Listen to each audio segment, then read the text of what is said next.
I just asked Alex. I just asked Alex to do that because we don't have our full committee here. And I know that they're really going to be interested in what you both are sharing, Michelle and Elizabeth. So thank you. Sure, no problem. And I will say, you know, it's always necessity is the mother of invention. So I fully anticipate a call from Alex that says in February, can we have call again? Because once people start arriving, there'll probably be more questions. You know, it's Right. everyone's dealing with the holidays, and that seems like, yeah, that's in January. So I get it. So, but and Tracy and Norma, it is, right? It's I hope this is worthwhile to you. And I like that Alex said, please ask questions anytime. I want this to be relevant to you, to all three of you. So we do have a lot of experience with new Americans. And then I shared before people got on the call, for the past week, I've had 2 young men from Afghanistan living with us.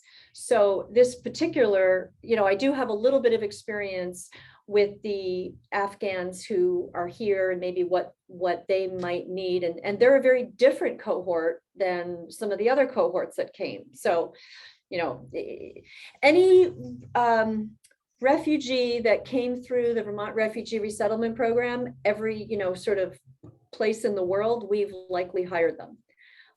And I will say we likely hired a cohort of them, because in order for folks to be successful, as you can imagine, if you were plopped in another country, it's nice to have people that at least understand where you're coming from, can speak your language, and it's a lot less lonely to have a cohort working together. So I guess we'll start with that. We'd really try to, especially when folks first arrive, to have people work together from whatever country they're from. It just, it's a lot more enjoyable for them. Retention is higher.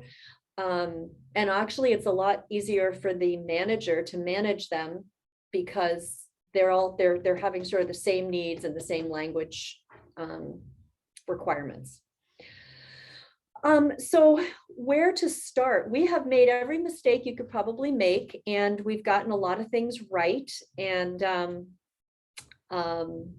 oh, this is a map. Oh, so Alex is going to be sharing some photos and some images from Twincraft as we go along, because he did have a tour of our Winooski facility, which is our original facility. So it was a good place for Alex to do that.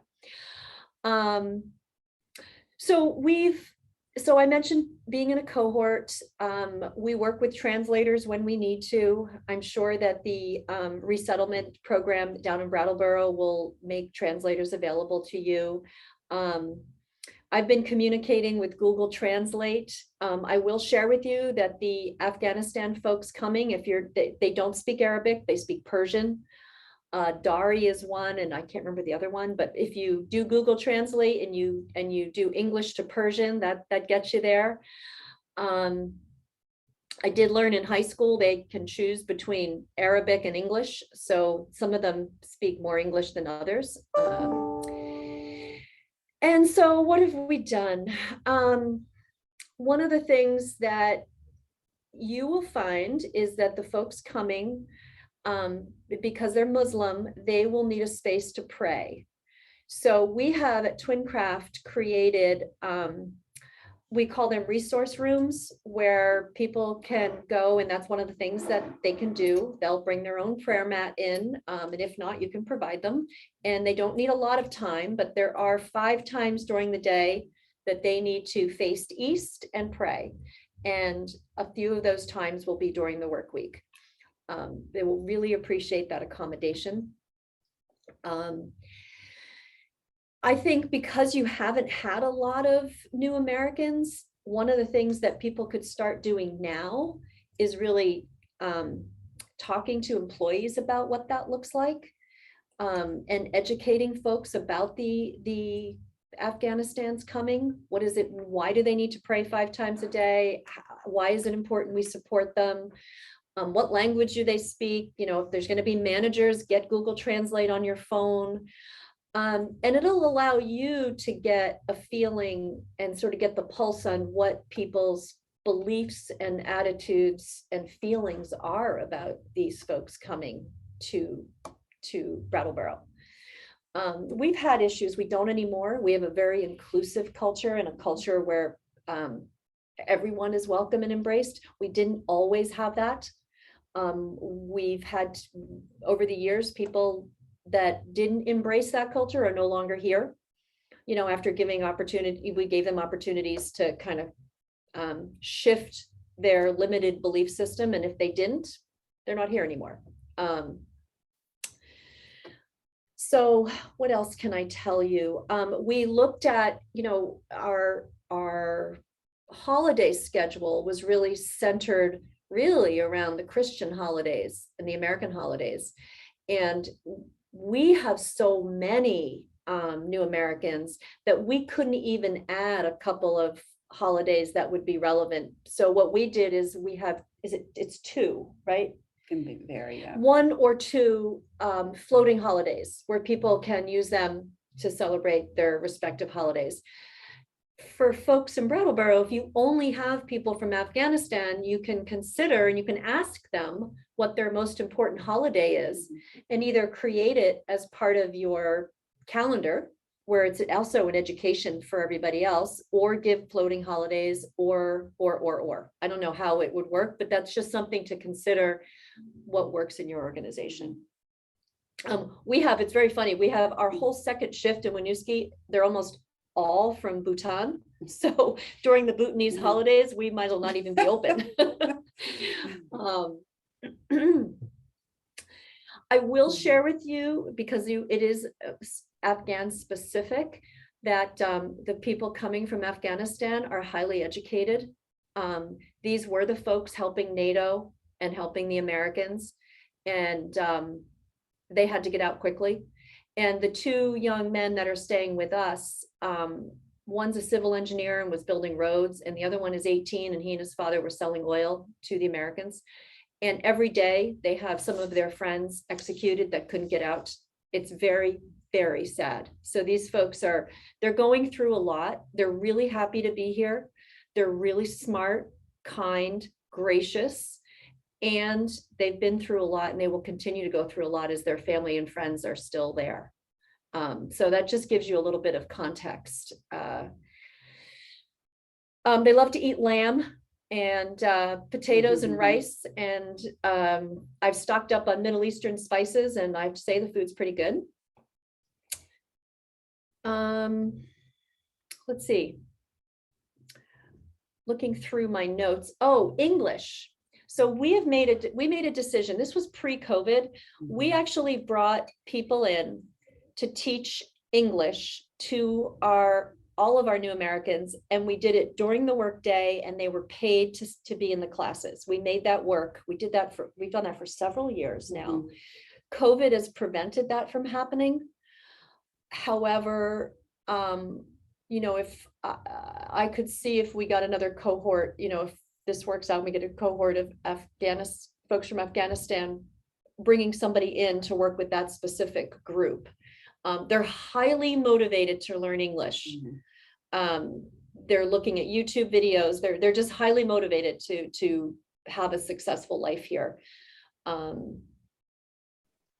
One thing I'll say, Michelle, is that after I heard about that, bringing English language learning on the job, I mentioned it to a group that an employer working with some asylum seekers, and they reached out to our local Vermont Adult Learning. Luckily, they were actually in the process of applying for a Vermont Training Program grant, it's an eligible training expense. So there's now a manufacturer in town who is doing exactly that, and they're planning. They've contracted with Vermont Adult Learning to, they don't know the details yet, but it's like a couple hours a week to bring them on site. And so they, that's the kind of stuff that if anything perks your ears up, Tracy, I'm here to help, make it work here locally. But so that was directly a thing that we can do here that I heard is going well in the news. Well, and what's so important about that is, I've spent 6 months in another country where I didn't learn the language, and I was not under emotional duress. You can imagine how long it takes them to do everything as they're trying to navigate life in a foreign place. So by having English in the workplace, it's also it's very accommodating and easy for them to access, and they will be very, very grateful and appreciative of that. So, and that leads me to the other piece is, I would, especially as HR folks, they're going to need support in navigating everything in the beginning. So to think of them as whole people, not just at work, and they want to do a good job, making sure that they have everything they need to do the job, but also at least initially providing that extra support and helping them navigate life and utilizing the refugee resettlement if you need it. We have working bridges here through the United Way, so we have additional support to do that. And then over time, and Elizabeth can probably talk about this, over time, you'll get your champions, right? You'll get the Afghanistan person who emerges as a leader within that community, and their English is really good, and that person will become HR's best friend because they can help with some of the cultural differences, and they will naturally emerge of who they are. Elizabeth, you might want to talk about that. We've seen that happen with different groups. No, we definitely have. And I think I want to go back to something Michelle had said earlier, which is unique with our workforce, is what we're seeing now, as you can imagine, you know, I've been here 12 years, is we've probably had new Americans in the workforce at least a good 8, if not longer. Is what's happened is the older generation might not have been able to communicate in English. However, their children have gone through the school systems here now. So what has happened is their children are working for us. They learn through the school system how to communicate in English. So what we're finding is they often do a lot of the translation for us, which is huge. I think what you do, and it's often that generation who are the ones that are being promoted, who are able to advance within the company, I would say. And I think that's accurate. And I think the Afghans will be a little different than that, because they're coming educated. A lot of the refugees will come out of a camp and they have no education. And the folks coming from Africa couldn't read or write in their own language. This is a very different population, very different. They're really, I think we're going to see them learn English quickly and move into some leadership jobs within organizations. I think it's a very different population, but still needing all the support that a new American will need. Well, I just have a question. Alex, do you get a sense from what you've heard about who will be arriving in Brattleboro that it is a pretty uniform group that has similar characteristics to what Michelle and Elizabeth are describing? Yeah, I think by and large, of course, you know, Afghanistan has the diversity of folks that, you know, any country does in some ways, but predominantly they speak one of 2 languages, Dari or Pashto. A lot of folks speak English, you know, more than you would expect. And I would echo that this is, you know, these humanitarian parolees are quite different than what we normally think of with regards to refugees. It's particularly because of what they mentioned, is that, you know, a traditional refugee, you know, it by default was in the refugee camp or was an internally displaced person for many years, waiting for approved refugee status to come to the United States. Whereas the humanitarian parolees or evacuees that we're seeing from Afghanistan were living professional lives, you know, 6 months ago in their home countries, of course, disrupted by, you know, the conflict there. But overall, yes, I think that's true. And then, of course, there's the curveball that we've heard is that, or you could get folks from really rural regions. And so that's, you know, in some ways it's based more on where they're coming from geographically within Afghanistan, that, you know, there will be educational deficits similar to our own in rural urban divide, you know, that you can anticipate. And that ranges from politics and religion and culture. I think that is the case, but we don't know specifically what skill sets they'll be coming with. We do know the first 25 arrivals, the majority, you know, all of the adults are between the ages of 30 and 40. and there's only a few families. So we actually have a lot of single people. But yeah. So that's interesting. I Huh. would say, be prepared to be surprised. We have one of the young men staying with us is 18. The other one is 28. So, and be surprised, because according to the Amelia, who's the head of the refugee resettlement here, she said they get less than 24-hour notice that they're coming and the profile is all over. The one thing she did say is that she has found the profile is they tend to have a professional job, the ones that have come here, because they needed to have some reason that we accepted them to leave. Mhm. And working with NATO and the Americans was the biggest reason that their life would be in danger. So Thanks a lot. That's great. Yeah. And interesting to, I don't know if were there mainly families that came to in the 125 in Burlington, or was it like what Alex said with us? Mainly was- single people. the families that have been coming, the smallest family, mom, dad, and kids, is 6 people.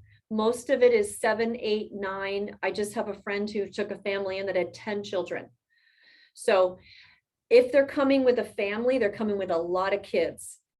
However, that said, there's quite a few single, they're not single, but they've come alone, men that have come alone, who they're looking for housing for, who can live together, which is really key.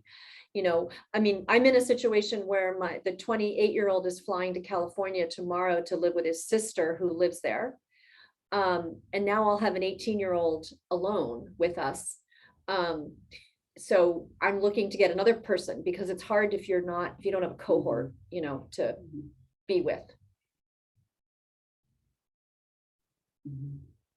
So what else can we tell you about working with new Americans?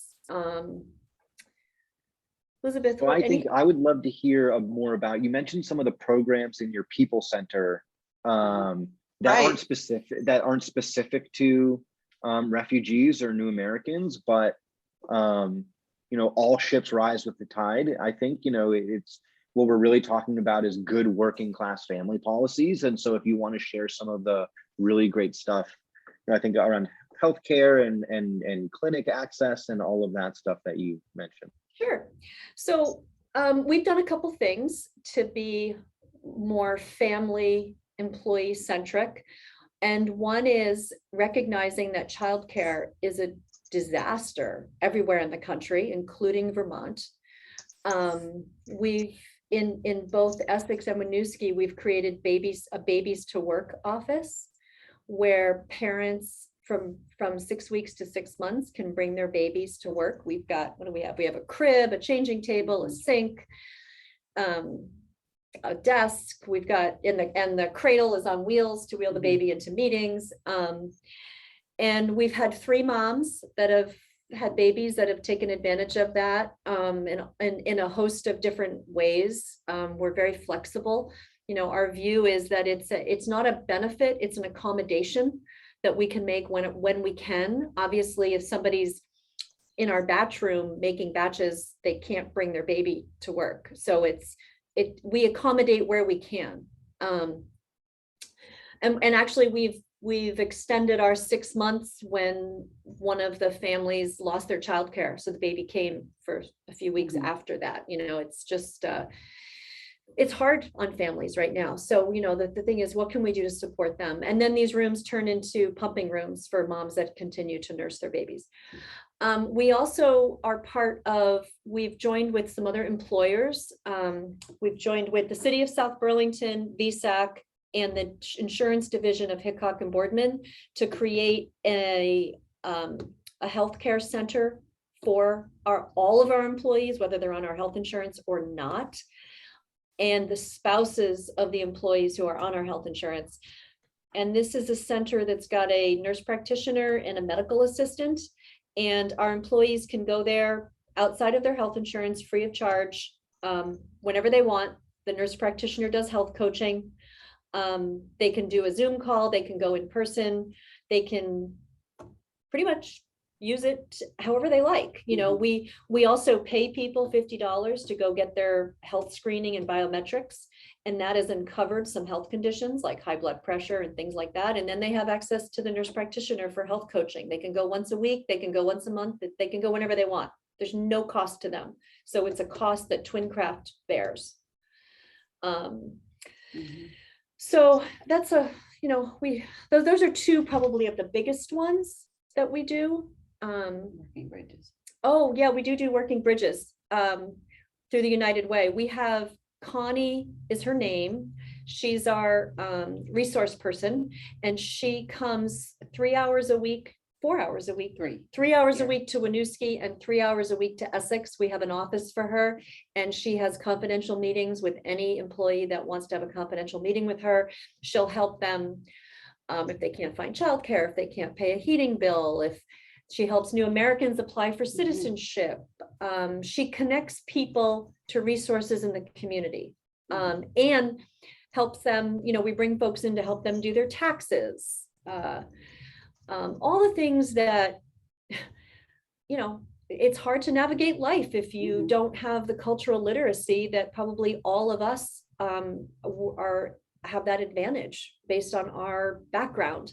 So when I think of something that really supports sort of working class families, that's it, understanding where people are and meeting them where they are and providing the resources that they need.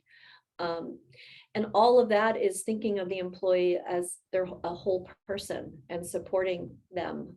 And I think honestly, it's one of the reasons that we have hired over 200 people since the pandemic broke out.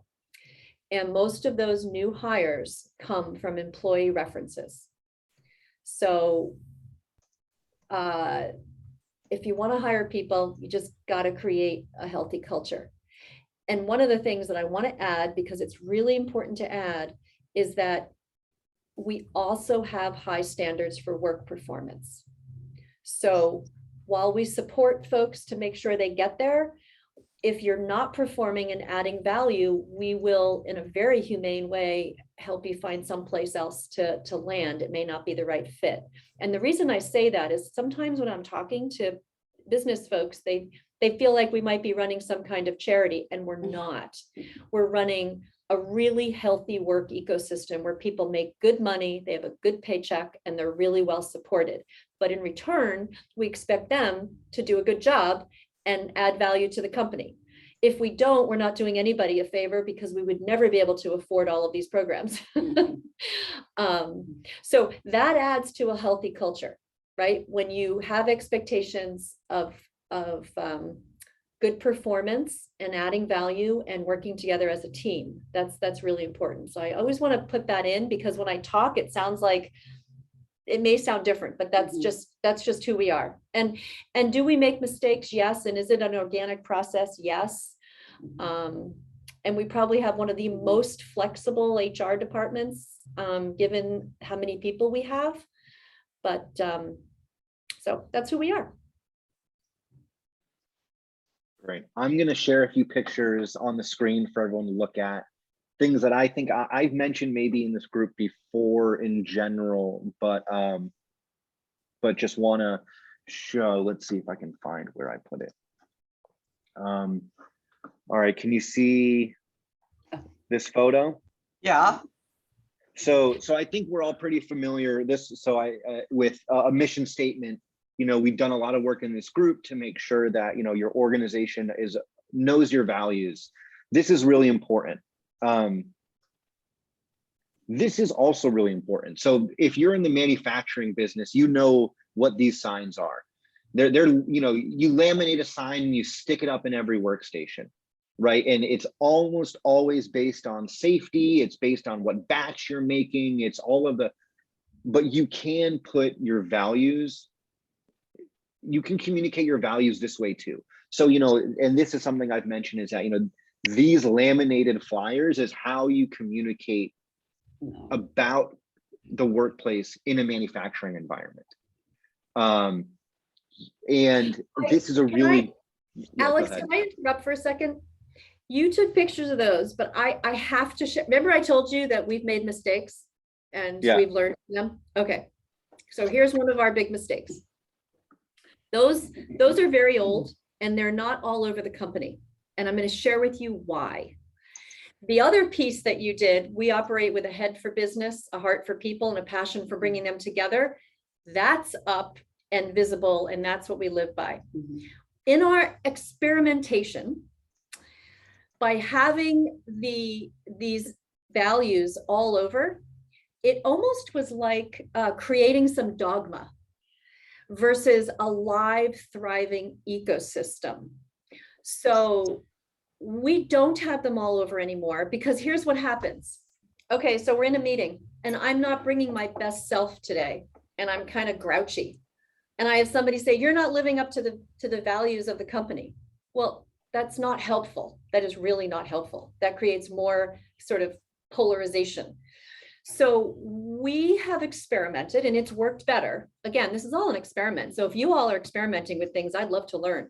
We have experimented with not doing that, and instead getting the right people on the bus, getting the right people in leadership positions and management positions who have a high level of emotional intelligence and who don't have the traditional egocentric hero mentality of, here, I've come to save the day, but really want to do team building.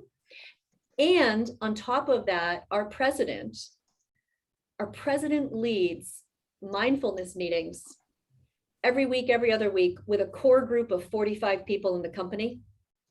And it's not your traditional mindfulness where people are meditating or, it's really about becoming more self-aware. It's talking, because it's internal, we haven't hired anybody to do it. It's very relevant to the company. It's a safe place. People can chat. He brings in quotes. What does this mean? What's going on in your life? They're cross-functional. So you've got people from different departments coming together, seeing each other as human beings. And that has made the most difference in the culture of the company. It's very organic. It works for us. Happy to share more about that. In some ways, creating mission, vision, value statements with the leadership on the top, it's a very easy way to say, hey, look what we did. Now we stuck them on the wall. Now all you people just follow them. That never works. And so it's much more organic and messy. And so I just wanted to give you like sort of the heart and soul of what we're doing and what we talk about every single day.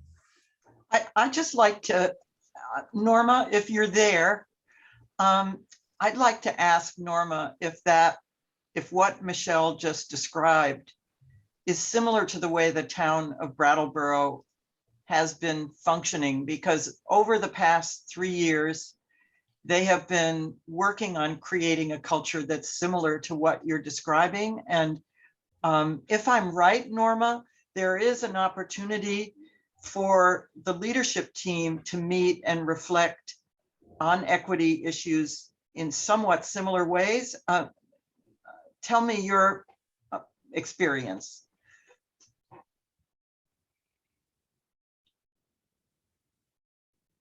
Oh, you're muted. You're muted. All right, sorry about that. I'm trying to come off of mute. I'm unfortunately, this has just been one of those mornings. Well, we know about the fire, so Right. we really appreciate you even being here. Thank you. Okay, so I can just say quickly that I do believe that part of what you were saying, the opportunity to have to come together with those meetings, as far as Brattleboro, I believe has actually moved forward in such a pace with these issues, especially in equity as well as in equality. So I think I have been to some presentations such as this to prepare for meeting new Americans.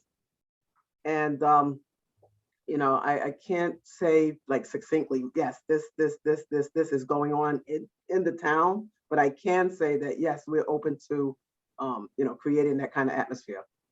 Yeah. It was mainly, I put you on the spot like that because Sally had talked about the way in HR she has gone beyond trainings to have representatives from each department of the town meet regularly to just discuss how are they dealing with equity issues. And when And that's, Michelle, yeah, that's absolutely true. Sally has been bringing us together at all of those DEI situations and bringing different department heads, different community leaders together to have we have meetings, we have sessions, we watch training videos, and then we discuss them. So yeah, we have already started that. yeah, it's inspiring, and to think that that's something that has been working so well with Twincraft. It just shows how important having the top leadership feel that they are facilitators of ongoing conversations about how does our workplace feel? You know, are we succeeding in our vision, etc. Right. So thank you both. Thank you, Michelle and Norma, for that update. Great. And you Yeah, had and other I think- pictures, didn't you, Alex? Yeah, so my other favorite one is, I'll share now, is also along the lines of you do not need to sacrifice quality, safety, any of the other things you really need to put front and center of your organization. If you're translating it or if you're working with a diverse population. And, you know, this was a sign that, you know, and even the other signs also that are, you know, being taken down, you know, this is a very low cost way. You know, and I'll reiterate, signage is easy to get translated, and it's a relatively low cost way to reinforce the other things that are really important in your workplace. And again, you know, everyone's goal, including the employees, is to do a good job. And so this is as helpful for someone who's learning on the job and really trying to understand how they can succeed long term, as it is from like a purely quality assurance perspective. You know, this is, you know, or the other way to say it, it's as important for workers to know what a good job looks like as it is to know what a bad job looks like. And the language around that is equally important for both. And like, you know, these signs probably weren't that expensive. You know, I think, you know, think of a healthcare setting. I know there's signage all the time, you know, where to, you know, whether it's where to put sharps, how to put on your masks, how to put on PPE, you know, all of the little things around safety and the workplace. Don't shy away from reaching out to, you know, your local graphics company or finding someone who, you know, might be able to put together a simple but effective sign. You know, I think that a lot of the times we think of, you know, that this is moving mountains to accommodate or to welcome new people. And I think what I was really reinforced in my visit was that it's so much more about extending some of the same like ways that you communicate, ways you support, you know, your current workforce. They're little changes, they're little tweaks. It's listening, it's being really intentional, and then saying, oh, this didn't work, this did work, or why can't there be signs everywhere about what good work versus, you know, compliance versus non-compliance looks like. And so yeah, so I think that's, you know, another big takeaway. I think it's a little more relevant in the manufacturing environment, because a lot of the manufacturers we work with in our region are a little change averse, let's say. And you know, but it's easier done than it feels like sometimes. You know, you don't actually need someone who speaks Dari to make this sign, or whatever the dozen languages to make the sign. I'm going to add that having a good sense of humor in all of this is really, really important. I'm going to share a story. We wanted to put a sign up. I think it was Vietnamese at the time, don't touch. So we looked it up and we made the sign and we put it on the machine and it said bad sex. So we had this group of people that were cracking up. Right. And it was really a wonderful bonding thing, because we're like, what are you laughing at? And then we had a translator tell us and we all cracked up, and then we put the right sign up. So it's also, again, you're making mistakes, but our humanity can come out, right? Mhm. We're making mistakes. So in their language, they're going to make lots of mistakes with English. Right. So just using all of those opportunities as ways to laugh together and say, listen, we're going to figure this out, and we're all going to make mistakes along the way. But it was really we've had lots of those kinds of Yes. opportunities to connect on a humane Mhm. level with things being silly and, trying to figure stuff out. But So there are limits to Google Translator, huh? Exactly. it doesn't always translate well. And I think it goes back to, it's better, and even it's better received to be enthusiastically wrong than begrudgingly right, because it's the begrudgingness that I think employees will also pick up on. And I think it's like, if it feel like they're imposing on you as an employer, that's a much different problem than being able to laugh over a poorly translated sign. And I think that's the big takeaway. It's so much about intention and what you're visibly trying to do, and how you're really intending to support these folks. And again, like, we all miss the mark now with our employees that we're working with daily. And so, but I think that's one of the big takeaways also. Well, I love that you said that, Alec. I want to just give another example. Just paying attention is a big thing. And I'll give you two examples of paying attention. One is, we have a blue collar working class core of Vermonters here.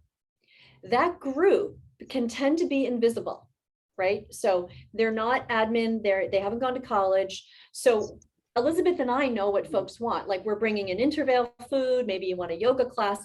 Now we've got our new Americans, and we're really focused in on their needs. So we started paying attention. What does this group of people like? We reimburse for hunting and fishing licenses. People were ecstatic. Mhm. That's not, so we've gotten away from what can we do that's equal across the board? It doesn't exist. What we do is, what can we do that's relevant across the board? And people have different needs, and you need to pay attention to what those needs are. And if you don't pay attention to what those needs are, you run the risk of a whole group of people becoming invisible. Mhm. And so we're really trying to do that. Another example was, and Elizabeth just mentioned this to me, we have for, I don't know, the past 30 years given out turkeys on Thanksgiving to every employee. Our Bhutanese community always turns it down, and anything that's turned down, we give to the food shelf. So next year, we're going to find out, what would they like to cook? Mhm. And we'll give out turkeys and something, whatever that something is. So that's, again, just paying attention. And I do want to share one story, because it was profound for us. But what I'm finding is, whenever I share it in the community, some light bulbs go off like they did for us. And that story is, when our current president, Joel Marquardt, first came to Twincraft, he came from Wisconsin. His whole background's in manufacturing. He's a gem of a human being. He really brought to the culture, challenge your own assumptions, check your limiting belief system, and pay attention. And when we started doing that on our lines in Winooski, one of the things that was invisible to us is that our middle-aged new American women at that time were really serving as leaders, but they weren't asking for anything. They weren't demanding a title. They weren't demanding more pay. They were kind of going under the radar and not being advanced, because they were quiet. They just were quietly doing it. And it was through paying attention and observing that we were able to identify that and promote some of them and give them additional support, which, you want to talk about an employee that's now incredibly loyal, to be recognized in something in them that they didn't even know, they didn't even see. So there's so many examples of that. And when I talked about, like, how do you, that's part of the culture, and continuing to bring that level of personal awareness of your surroundings, higher level of emotional intelligence, checking your assumptions. What are your limiting beliefs? It's kind of it's more of a mindset that's, you're never there. It's never perfect. We're all going to make mistakes, but how do we keep evolving in our little ecosystem? So I share that to see if it resonates with any of you, because it's really had a profound impact on our company. And you know what? On our profitability. Mhm, Because at the end of the day, if we make more money, we can pay more money. mhm. Impressive. Yeah. Fun. And Yeah, you know no, what? It's a whole lot more fun. Yeah, I think that there's, the shrewdest of business people are the ones who put their people first. And I think that that's a common mistake, is that to be a really great business, you need to, be exploitive of labor or all of these things that we say. But I think Twincraft, really, and you folks said it best, is that, it's your own bottom line. Happy employees are productive employees, and a happy and healthy organization is a growing one. The statistic that you've hired 200 people since COVID, when most people are shedding jobs, is a great example of that. And that you're again, I highly think, profitable. yep, and that you're highly profitable. I mean, that you don't need to sacrifice profits, and even that mindset is wrong, to approach it from that way. It's not what you're giving up; it's what you're gaining by doing these things. And I think you folks have made that really clear. Well, we're happy to share all of our mistakes and all of our learnings with anyone that's interested. And if anyone has, and we're always learning. So I'm sure there's great things happening down there with all of you. And if you have anything to share, we're open and would love to hear it. Well, it's neat to think we could have an ongoing exchange. That's great. Yeah. So in the interest of time, if there's any other questions for Michelle and Elizabeth, Tracy, you're on mute. Yeah. Oh, yeah. Thanks. Kind of an elemental question, I guess, but in bringing ELL into the work site, how does that work? How long are the sessions? Where do they take place? Yeah, Elizabeth will. Sure. Like Michelle said, it kind of got put on pause because of COVID. But what they did is, it was VAL, Vermont Adult Learning, who came into the workplace, and they actually did an assessment. So we would have a sign-up sheet. You'd have 50 people sign up. It didn't matter what language you spoke. It was more for a conversational piece. VAL came in. They would do an assessment on each individual, knowing that you could only have, they said 12 is the maximum. 10 to 12 employees would be great. What we did is they did 2 hours on a Tuesday, 2 hours on a Thursday, and you were able to have both shifts participate. They would come to us and say, this is a group of people that we believe are going to get the most out of this. This is a group that you should have. And they would go for 18 weeks. So it's 4 hours for 18 weeks. And at the end of it, talking about being very moving experiences. At the very end, when they graduated, you would go into the room and they would tell you stories. They had to speak it in their language, or in English, sorry. And it was all about them and their journey coming over here. And to Michelle's point of, they all had amazing careers where they came from. And you didn't know about it while they're doing their work here. So it's very moving. It was 18 weeks. We had 4 classes that we had graduates go through, and we were doing our first intermediate class. And that was because we had people that we knew could just advance more if they could it was more, we incorporated reading into it and writing, and then COVID hit. So it was a phenomenal program that we had here. It was probably, I would say, one of the top things that we could do, because imagine a new American who can't communicate in English. And I always say all my interactions happen in the women's bathroom, and you're able to say, good morning, how are you? And they can communicate back to you. How they felt so included. It's like working on the line and being able to communicate. It was huge. I think that really helped the culture within Twincraft among our new Americans. Because we have 17 different countries that we're representing. I think Alex was putting up one of the pictures, and what we did was, probably about 6 years ago, Michelle, 7 years ago, we went around and said, we wanted them to feel more included. So we're like, if you could describe Twincraft in one word, what would it be? They came up with the word family. And that's what you saw, was all the different countries represented in our employee break rooms. We have it with their country. And then we have this huge map. I don't know if Alex saw it, with diversity is our strength. and people put where they're from, it's a huge conversational piece. So in the break room, it's a giant map of the world Giant. within a kind of taken out a Vermont Mhm. map. And we have little red pins and people have put where they're from. There we Not go. a There great you go. picture. But so if you look really Actually- closely, you can see Yes, these little red dots. yes. Yeah. And then And I it's think if you go also- to the Vermont one, we pulled it out.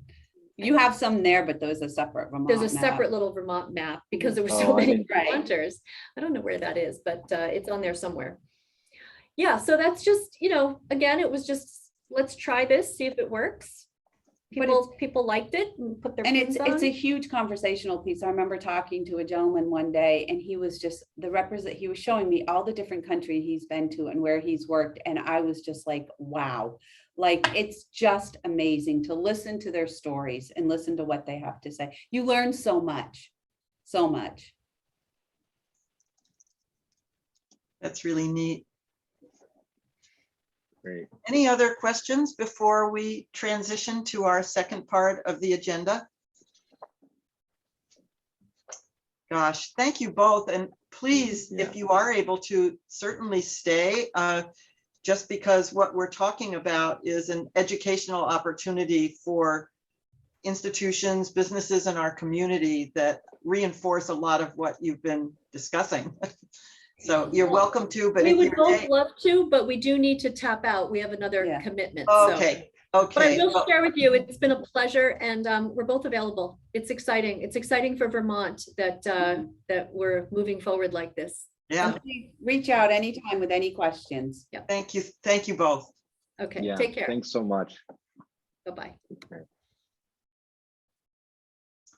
Great. So what Alex and I wanted to now morph into is a description of a Vermont Community Foundation grant that the BDCC has just received that really stemmed from the work in our committee.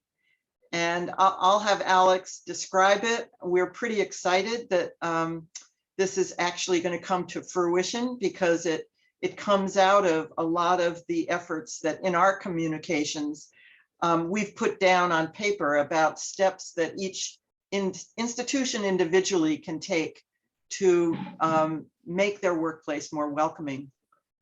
So share with us what our grant is about, Alex. And Yeah, so the grant was it was based off of the idea that we had as a committee a while ago to do a regionally accessible DEI training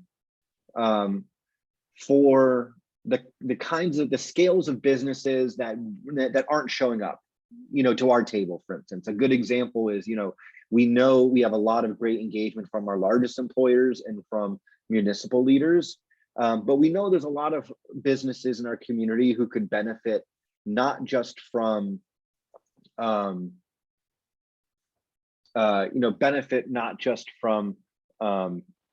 joining the group, but being more having access to this kind of information. None of our Main Street organizations think about the impact of their own DEI practices. Some smaller nonprofits who may not have the budget to contract on their own for internal DEI trainings. And then lastly, there are a group of folks who don't yet know how to start and perhaps why it's important to do this work.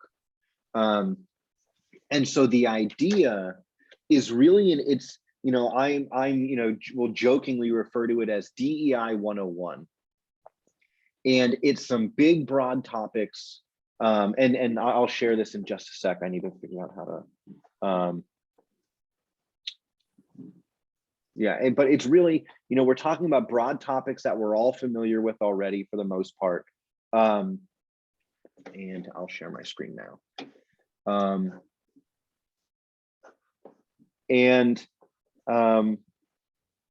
The goals, and so this is just, this is a primer that we use for the grant.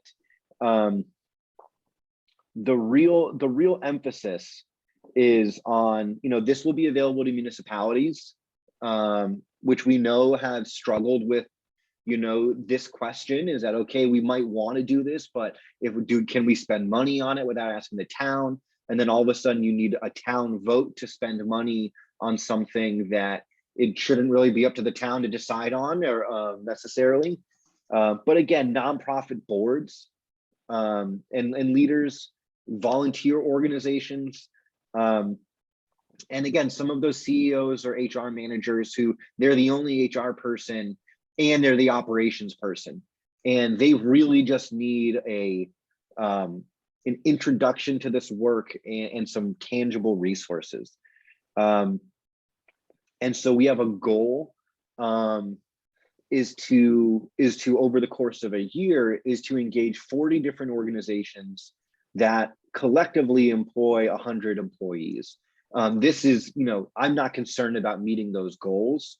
I think, what we really want to make sure is that the right folks are attending, you know, because I can convince someone from BMH to show up and then all of a sudden that's our 100 employees right now, you know, but we know that they're already doing this good work in their own company. And so who's not yet at the table? And so what I think one of the major takeaways, we planned a contract with a training provider. I've been talking with a group called New Wave Equity based out of Burlington, and a young man named Emiliano Void, who I think gave a presentation to the chamber and was, really impressive. And he's also very corporate, which I think is kind of important, because what they focus on are like toolkits and communication packages and things that an HR person can look at while they're doing their work. Because I think, again, it's not just about the values. I think we could, really easily facilitate a vision and mission statement and values around this work from employers. I work with Can I HR ask people. you, Alex? Yep, go ahead. Did Emilio give the presentation to our Brattleboro chamber? No, I think he does. I think it's up north in Chittenden County. Oh, okay. All right. Yep. And so, Adam,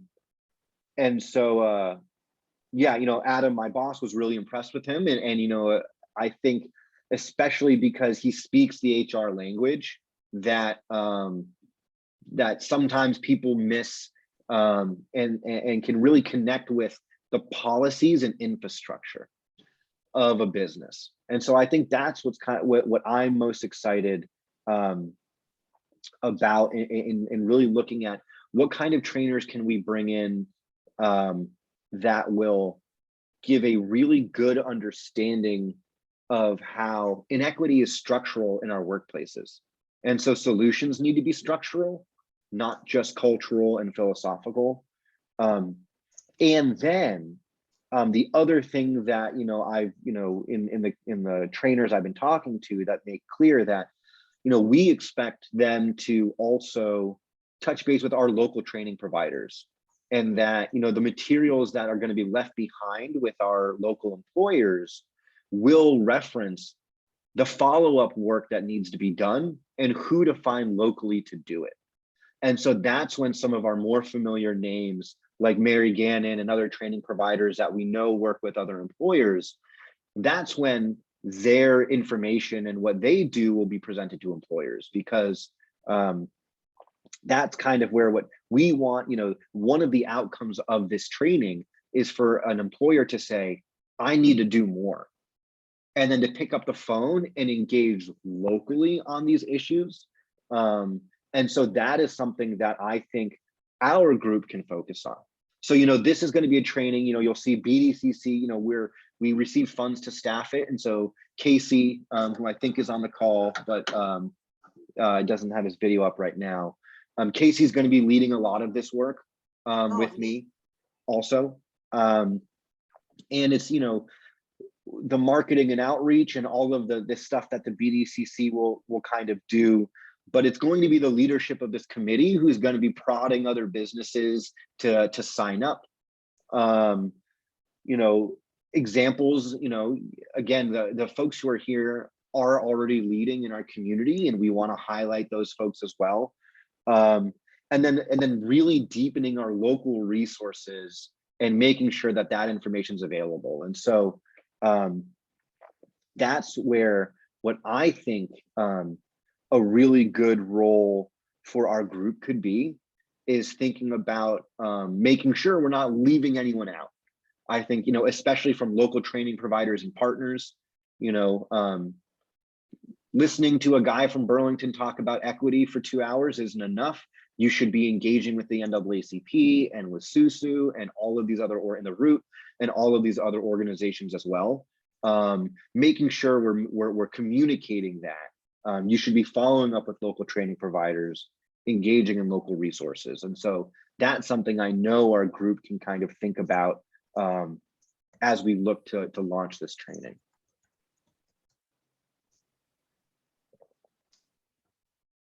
Any questions overall? I mean, it's in some ways the devil's in the details, and that's something we don't have a lot of explicitly yet. And I think when we get closer to some proposals from training providers, we can share those around as well.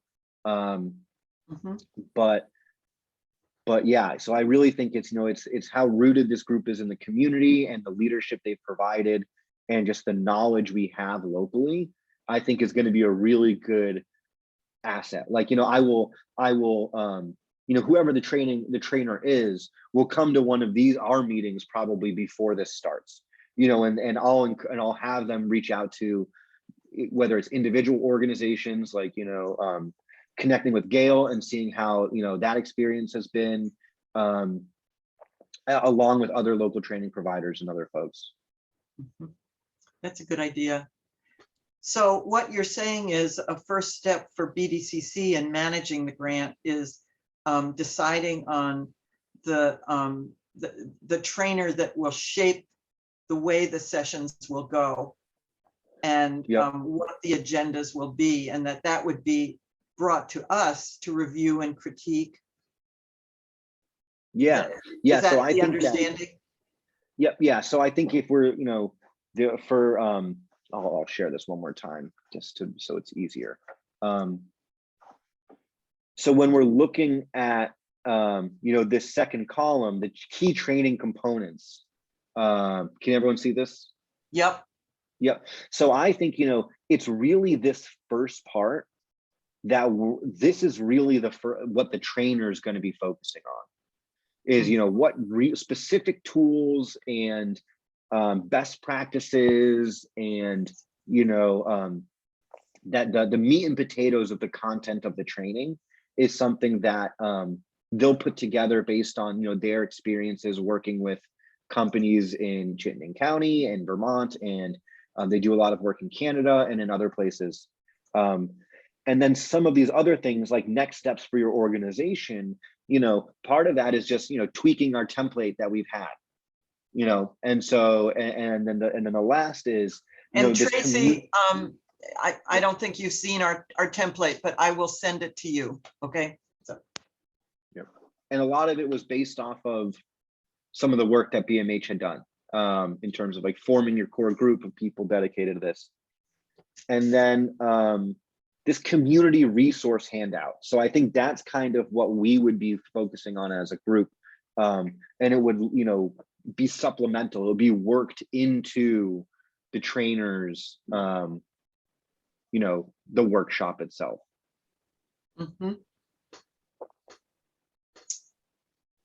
Sounds like a really good set of steps.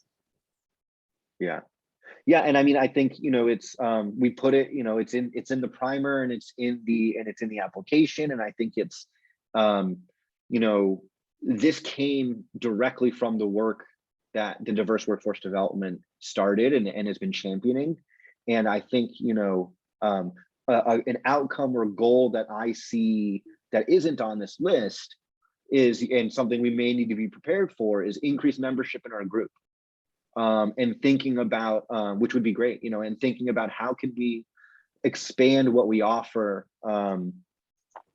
to the, you know, beyond the Brattleboro area or beyond the employers we're working with now, or not, or maybe this is really a think tank, that is doing this groundwork, and then working with others to help it expand. So there's still a lot of questions about what role this group wants to take, but these are things we can keep discussing, and it will always be coming back to this group in terms of what we're communicating to employers. Yeah, I think it was super interesting that Twincraft mentioned a few programs that they offer in partnership with a few employers. And so I think that's another, a thing that could happen is that, as a group, people coming to these trainings will say, oh, we need, we want to keep doing this work, but we can't afford it on our own. Maybe it's 4 employers coming together and doing, hiring a trainer to come to their, to do it with a larger group of people, or yeah, like providing childcare is an equity issue, and it's an inclusivity issue, and maybe we should band together and solve one of these, help address some of these concerns. I think that's like, we don't know what the best outcome will be, but I think it's an exciting, prospect when you convene folks like this.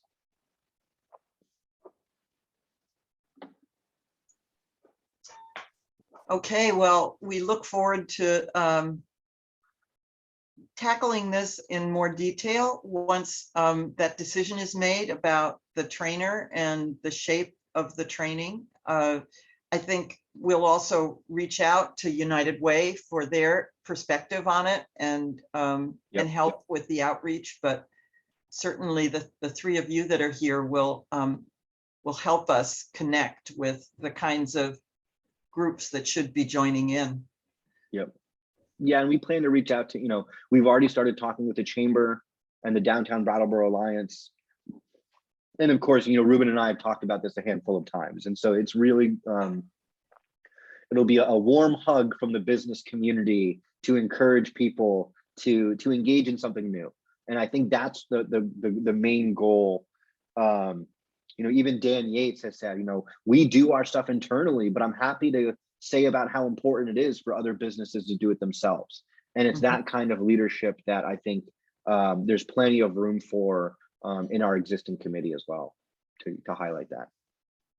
Well, thank you for inviting me to this, because I'm really excited to be a part of it. As I said, I'm new to BMH. I'm pretty new to Brattleboro, and this is great. I'm excited. Oh, yeah. Great. Well, thanks, Tracy. We look so forward to getting to know you and your work better and help you out if we can. Thanks. So, okay, Alex, I think we're at a point of closure. We covered the bases, and I know that this was kind of an odd duck date of a meeting because it was in between the holidays. In a way, I'm not that surprised that more folks weren't able to make it. Our next meeting is at our regularly scheduled 4th Thursday of the month meeting time, monthly. And so Tracy, just so you know, that'll be January 27th, same time, 10 to 11:30.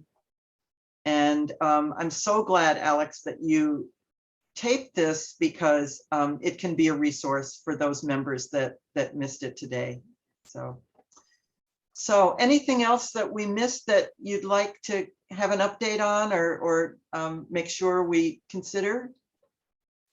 Nope, I just know, Casey is still in touch and working on what we can think about for Bridge to Brattleboro for January. Similarly to our employers, students, not much is, or a lot is happening for students between, December and January and February, but not a lot of what we're offering is on top of their minds. Things like finals and break and coming back to family are, the pressures that they're dealing with right now. So we're really looking at the doing more of that at the start of the next semester, and Casey will have an update at the next meeting for that. So, Anne, are things looking good for being on campus for the rest of the school year after the holiday? I hope so. There were some initial conversations and some initial or end of the semester emails that went out, just sort of reminding everybody that, yes, we're all vaccinated, but we may need to consider some, Restriction. we've been unmasked on campus. And we've had, 4 cases the entire semester. Oh my gosh. Oh my Yeah. God. So it's, it was this lovely little bubble that we have been in, but certainly we know that everybody's going home, or not everybody. I mean, there are But a lot of people. a lot of people are going home. There are some student athletes and a few international students that choose to stay on campus, but they went home for Thanksgiving and have done finals remotely, and so they're done. Yes. But there were some emails sort of saying, you know what, there might be some changes in the spring semester, and we really need to look at that. They also hosted a booster clinic for faculty and staff after the students had gone home. So that was a really nice benefit for us.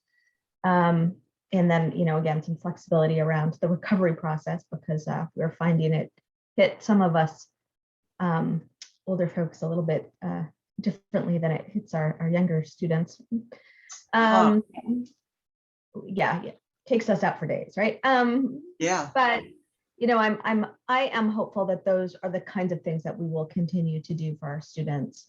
As we look around the state, we know that there are populations that are very similar to us. There's populations that are different. Keene State was unable to mandate the vaccination because they're a state school. Oh my gosh. And so and about 50% of their students live off campus, right? 50%. A whole different story. So it's a very different model. And even if it was 100% of the students who lived on campus, they still interact with the town in a very different way than Rindge does. Mm-hmm. So all of these different colleges around the United States have looked at, all these different variables. And we happen to be sort of very lucky, and some of the variables worked in our favor, but we know that, the spring could be vastly different. We've been on campus. I mean, we were on campus all last year. We didn't have to do any lockdowns. Everything went really, really well this semester. So, I'm hopeful everything will be good to go for spring, but, I think we're all, sort of sitting on the edge of our seats, knowing that whatever we are doing in terms of planning, has to be able to be done in both venues. Yes. And Yeah. And we'll take it from I there. also wondered, Anne, if all of this discussion with Twincraft, that there might be some job openings at Franklin Pierce that there might be some Afghan applicants for. So even though you are at a distance, it would be maybe a wonderful experience for them to be able to work in your setting there.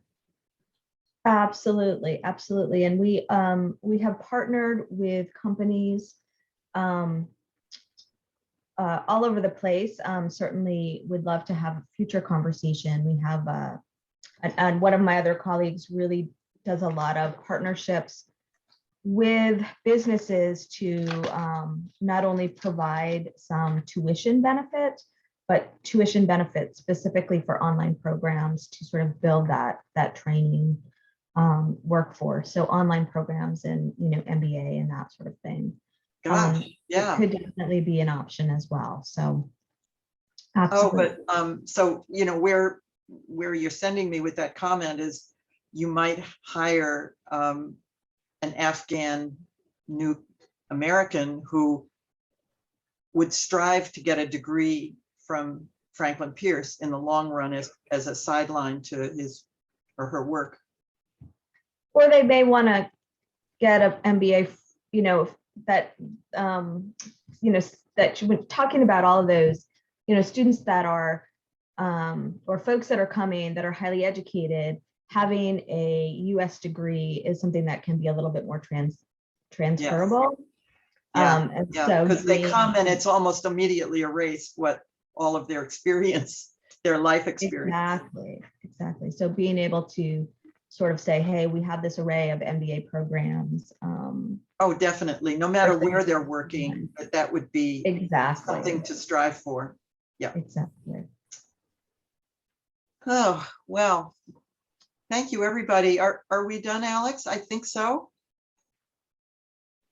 Yeah, I think it's, I agree. I'm glad I recorded it. I think we're in a holiday lull right now, but there's some really exciting stuff happening in the new year. And I think with an influx of new community members, this will be top of mind for people it hasn't been in mind at all for. Boy, and exactly. so I By think- January 27th, you're going to have a lot to report. Yeah, so anyways, I hope everyone enjoys, some time off over the next few weeks. Yeah. And Stay yeah, safe. be well. All right, Thank thanks you all for everyone. your good work. Bye-bye now. Bye-bye, everyone. Bye.